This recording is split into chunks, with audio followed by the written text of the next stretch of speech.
Oh, hi there. I typically like to be a person of the opinion that whomever's dealing with the problem is the one who should primarily be responsible for the decision making there.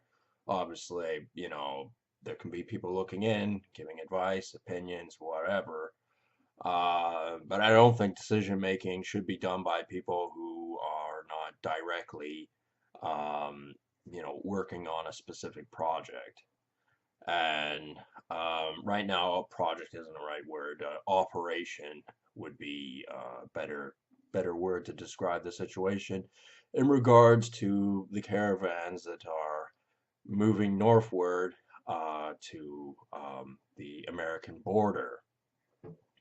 It is in my opinion that there are facts that are not mentioned, and it's done for a reason because there are a lot of people out there who can't handle facts.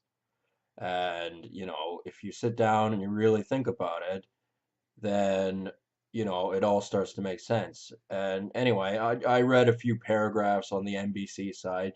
I've heard some background noise of the caravans and things like that. I haven't actually sat down and watched a whole thing on them on the television or the internet.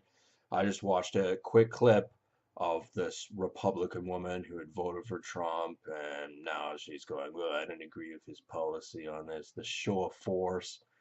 And it's like, no, it's not like that at all. For starters, the Caravan, they say that they're about 7,000. I bet you there's a lot more than that. And it probably is true that a lot of them are single males and they have criminal histories. That I full-heartedly believe. And not only that, a lot of people go, well, what about the women and the children? Excuse me, being a woman does not mean you do not have a criminal history. And if you come from a shithole, and I'm gonna say they're shitholes because they are, like Honduras or El Salvador or any of those fucking places, um, to say they're, all innocent would be a gross misrepresentation of the facts. Which is something that the anti-Trump, voters would gladly do. They're not above lying. They'll call Trump the biggest liar under the sun and say everything he does is a lie and, insult him in every way they can. But the fact of the matter is that's exactly what they do. And, I believe there are more than 7,000 travelers making their way northward. And Mexico's in a really screwed up situation right now where uh, it's, not really determined who's exactly in charge. Of course, there's the Mexican army that a lot of their equipment must have been supplied from the Americans. There's no way they'd be operating with equipment that was not American designated. Whether made or not would be another question, but there's no way. They couldn't have an army that was being supplied from foreign military power that did not have the United States' best interest in mind, like the Russians or the Chinese, specifically the Chinese, and more the Soviet-style Russians I was referring to. And the thing is, so yeah, getting back to, how Mexico is divided, and there needs to be sort of a way to strengthen them, unify them, and have them in a posture that's not against the United States. And the answer is so friggin' simple. You bribe them. Okay? You bribe the Mexicans. And you don't bribe them by giving them all kinds of money. Like some idiot would suggest going, oh, the United States doesn't have any money, they owe China all kinds of money. Shut up. Um, I am of the opinion that sending raw materials for Mexicans to have jobs in regards to clothing manufacturing. I was referring specifically to National Hockey League jerseys. They're very expensive. They're made in Asia, Indonesia specifically. That country is racked with instability as well. They have natural disasters, the repair crews to repair infrastructure that's destroyed by all their natural disasters is a lot harder to do. Um, it is difficult to, suggest this to people because people run away with the idea going, oh, the Americans want to invade Mexico and blah, blah, blah, blah, blah. And it's like, again, please shut up. Um, the United States border, in particular the South, does need to be protected from extremists. And make no mistake, from Honduras or El Salvador, places with grotesque gang violence, there is no way that they're the smiling sunshine, rivers of chocolate type of people that people are expecting them to be, who live even further away from the situation than the people in Texas. This whole ideological belief people have, there's only two kinds of people have it. People who don't have America's interest in mind and they straight up, don't want to say it, but that's who they are. And idiots. An idiot would have that opinion where they are told something and they instinctively believe it. Like the caravans and how, oh, it's women and children. A woman doesn't know how to commit a crime. Shut up. Uh, You're like, no, they're not coming here because it's shitty over there. In fact, a lot of times when bad things happen to the United States, they laughed. And they still were horrible places to live. And on the world stage, America looked bad for intervening in those countries. And the thing is, I've compared them to, kind of the velociraptor cage of the original Jurassic Park. Is broken free, is fast. People like to say, "Oh, the caravan's slow. It's slow. It's slow." No, no, no, no. It's a fast, dangerous animal, and because they do have, proper trucks, vehicles, and things like that. That's another thing they're trying to say. They're trying to say, no, they don't have that. They do. This caravan doesn't have them. But do you think those South American countries, if the Mexican army didn't just squash them like a bug like they would, if they had the capability, you don't think that they couldn't just, road warrior style fucking drive all the way, to the United States border if they could? Absolutely they would. They have vehicles that work in South America, believe it or not. They have natural resources to supply those vehicles. There are other natural resources they don't really have and aren't in their control, well, particularly like bananas, avocados, and things like that. And there's a lot of division and squabbling in South America. And the thing is, there are a lot of dangerous different types of people that are more like animals in South America. That's just the truth. And they do need to be kept separate from each other because they're like fighting fish. They'll go at each other because of their environment, of where they grew up, how they are, the climate of South America. I wouldn't want to live in a sweltering sauna all the damn time. Drive anyone insane. I don't like, so in that sense, I don't blame some South Americans from wanting to go to the United States, although as soon as they get here, how they're going to be productive, because everyone goes, oh, well, a lot of industries rely on undocumented, not ignorance, immigrants. And it's like, oh, gee whiz, that sounds like a great idea. Why don't we get someone who doesn't have any paperwork and you don't know his history, doesn't speak English, has a bias against the United States? Why don't you put them to work? Shut up. I mean, this is all, rudimentary, simple stuff to understand people.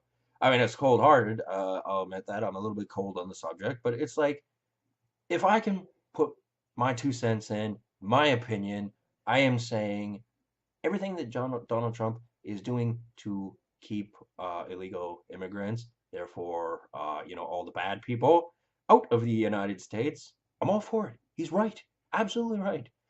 And, you got Barack Obama running around doing things because he just doesn't like the idea that, the white man can stand up for himself again. He doesn't like that at all. Admittedly, Donald Trump, as soon as he became president, he undid a lot of Obama's work. But what people don't understand about Obama, and even Donald Trump or any president or prime minister, is their image and who they really are don't always coincide. In fact, they could be polar opposites. Like Barack Obama, really eloquent speaker, eloquent, eloquent, yeah, that's it, speaker. And a lot of people go, "Oh, he was a great president. He started the most friggin' wars than any president ever had before." Shut up. He was a cold-hearted man, with a cold heart, colder than the entirety of the Antarctic. Very cold man, and you could see him in that he definitely had his stages where he was bitter, resentful, spiteful, and or you read a speech where speechwriters were thrown in a fucking few comical jokes, mostly geared towards Donald Trump, and everyone laughs, and you go, this is the guy who's responsible for a lot of people getting killed in the Middle East. So no, he isn't that great a guy. Whereas Donald Trump hasn't done anything as far as going into South America. Uh, so we know, and so he probably knows too. Those black ops they got in the United States, they don't always tell the president everything they do because there's just too much going on. Anyway, all that aside, um, the South American problem, uh, those dangerous animals that masquerade as governments over there, they do need to be contained and protected from themselves. And no, we're not having, an orcish horde show up at the borders of the Anglo-Dutch Empire, which would be, and Francophone as well. Um, and they just think that they're just going to steamroll right through. They're playing the sympathy card right now, but that's really masking the giant army that would love to stomp its way all the way over here. The fact is, they have inferior military capability, and they would never win, and they know that. And it's important that they know that too, because they can't get any crazy ideas like they can actually defeat the United States Army, because they can't. It'll end in a catastrophic outcome, which would benefit no one. So they're doing the pity approach. Oh, look at us. Oh, we're so weak. Oh, we're so pitiful. And look, it's only women and children. Yeah, and who's controlling the strings on those puppets? I guarantee you, they're nasty people with nasty ideological beliefs. And who's to say the Chinese aren't behind it? That they haven't infiltrated the South America because they didn't actually protect their continent very well. And I'm of the opinion that the Chinese may have a WMD in South America, and they use confusing civilization tactics to deceive the weak-minded, in the sense that when the news gets reported, and oh God, is the news terrible here in Canada? It's just awful. They treat everyone like they have no brains at all. And United States, probably it's different, but I'm thinking it's more or less the same thing. I don't watch much American news. I don't watch much news at all, actually. I go by ear, what I hear, how things are going, and yeah. So the fences, in my opinion, to that Jurassic Park, they're at least getting weaker, and these uh, festering armies have negative opinions about the Americans. And it doesn't matter what a dumbass Democrat thinks who's not actually doing anything, who goes, oh, let him in, who cares? Oh, yeah, because you don't have a brain. That doesn't mean you think you have a brain, but having one and thinking you have one are two different things. I mean, I'm willing to be corrected if I'm wrong on anything, but an idiot who thinks he has a brain but doesn't have one usually doesn't like to be corrected on their mistakes. Usually that just makes them mad. And that, to me, when I see that particular combination of, communication from somebody, I immediately get to the conclusion that this person's just an idiot or they're covering up for something that they can't explain properly without looking like a cunt. Um, for whatever reason. I don't have much respect for that.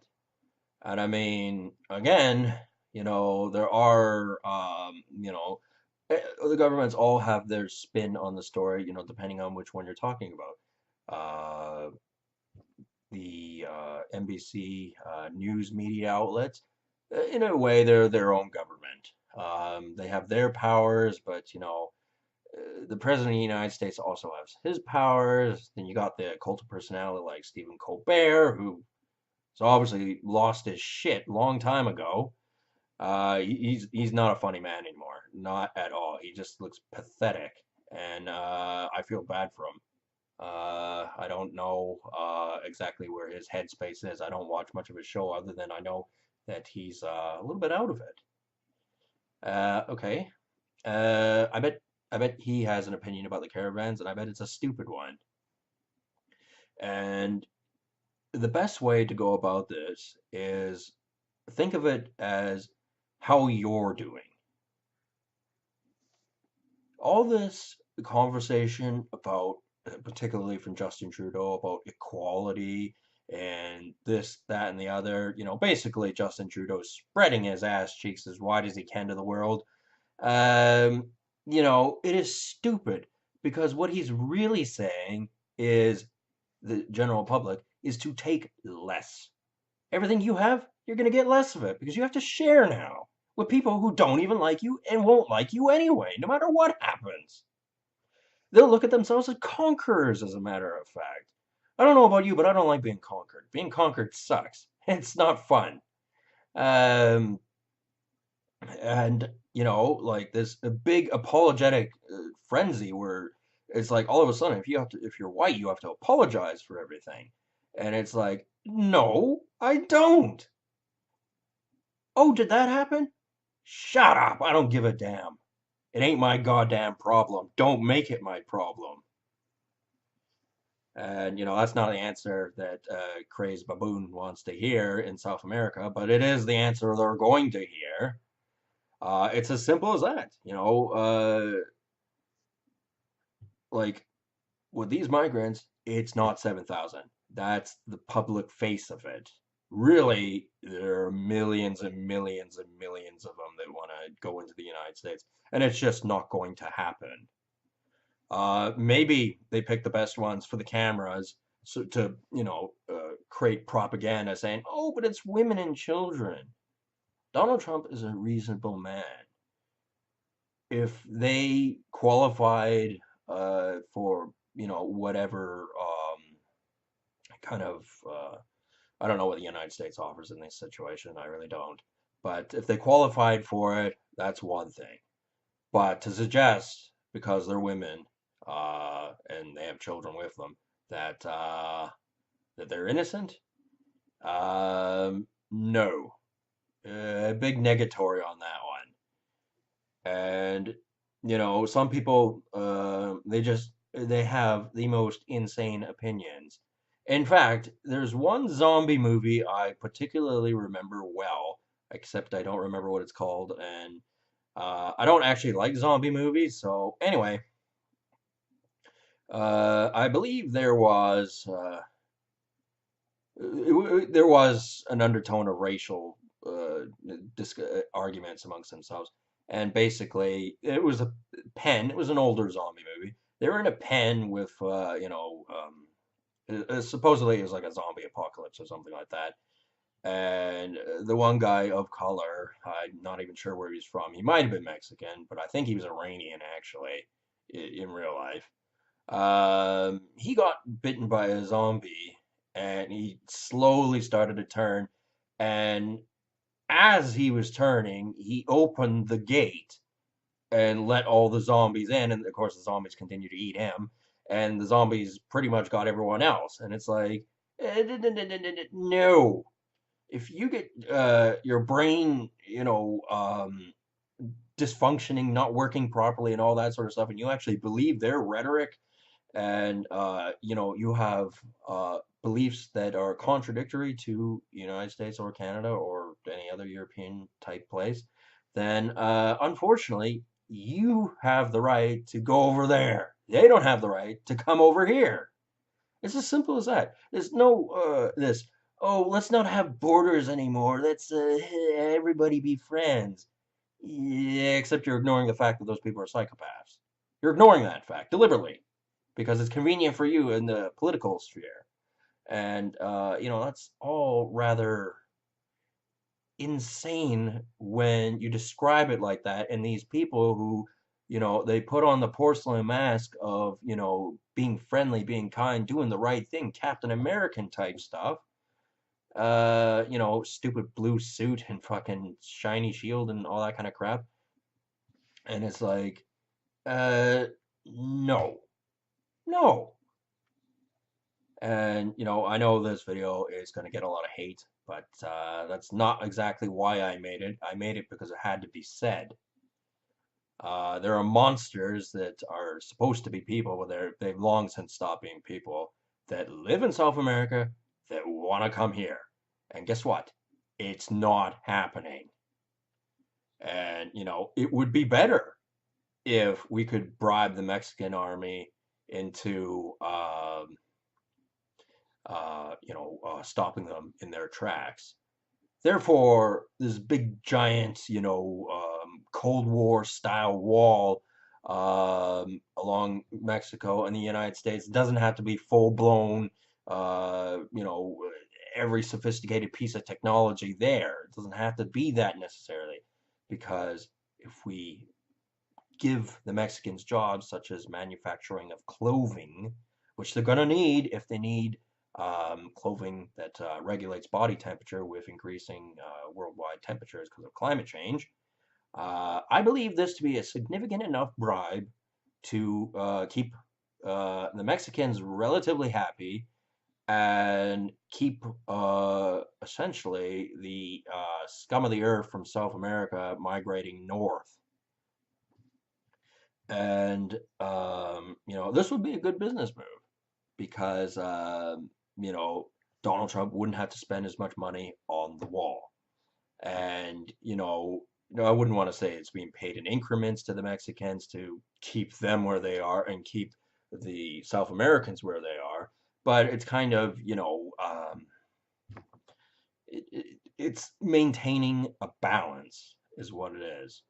Okay, I think I'm going to finish up this video here, but there is one thing I wanted to add. I'm wearing a t-shirt that says Raw is War, and the irony is it was made in Honduras. Would you believe it? Anyway, I'll talk to you people later. Have a good one and have a nice day, but try not to overthink things if you're in the northern parts of North America. Because, if you got a stupid opinion, then just keep it to yourself. Anyway, talk to you people later.